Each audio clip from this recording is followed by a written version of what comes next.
स्वधर्म को फेरिले 10 आदिवासी परिवार महाप्रभु दर्शन पर बाहरिले पुरी। केन्दुझर जिला गंपुर एवं गड़बांधगड़ा पंचायत 10 रु ऊर्ध्व आदिवासी परिवार सदस्य आज अन्य धर्म छाड़ी स्वधर्म को फेरी। सांसद प्रतिनिधि शिवेन्द्र चक्र मार्गदर्शन में जिला संस्कृति प्रमुख शरचंद्र स्वाई अन्य धर्म ग्रहण कर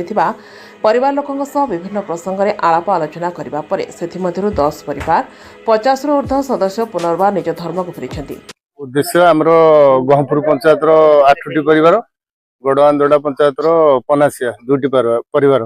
विभिन्न प्रलोभन मिथ्या प्रतिश्रुति निज धर्म छाड़ी आदिवासी लोक अन्य धर्म को पलैते। बर्तमान से रियलाइज कले जो सभ्यता संस्कृति परंपरा से धर्म किसी ना जहाँ आदिवासी शाल पूजा माघे पर्व नुआखाई पर्व आमर मकर पर्व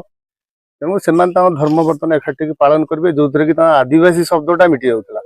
से निजे स्वावलंबी होते निज खुशी मन आसिक धर्म सामिल यहाँ धर्म जागरण तरफ RSS धर्म जागरण तरफ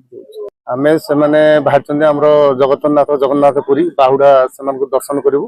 दर्शन कर फेरबू आसला गाँव में शाल पूजा जमी पूर्व जमी संस्कृति परंपरा अनुसार से पालन करेंगे आगू चलिए। विगत दिन में किछि प्रलोभन तथा अंधविश्वास बशवर्ती होई मूल हिंदू धर्म छाड़ी अन्य धर्म प्रति आसक्त होइथिले बोली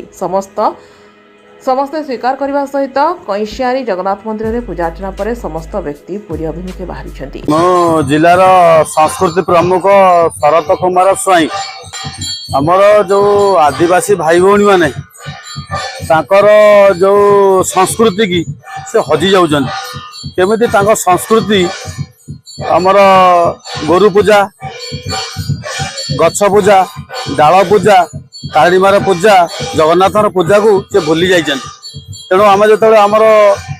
धर्म विषय टे कहते जगन्नाथ संस्कृति कहते से भारी खुशी होती आम जान अन्य धर्म को पलैलु।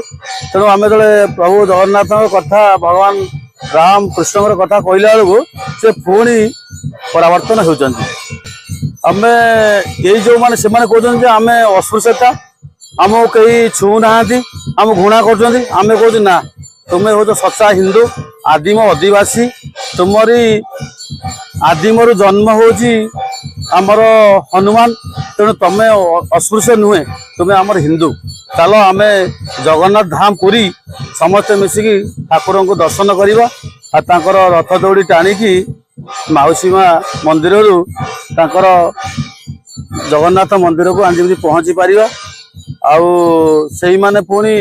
15,000 लोक को आम धर्म जागरण तरफ खाଇବା पीवा व्यवस्था करजु एमाने खाଇବା पीवा रे सहयोग करेंगे बांटे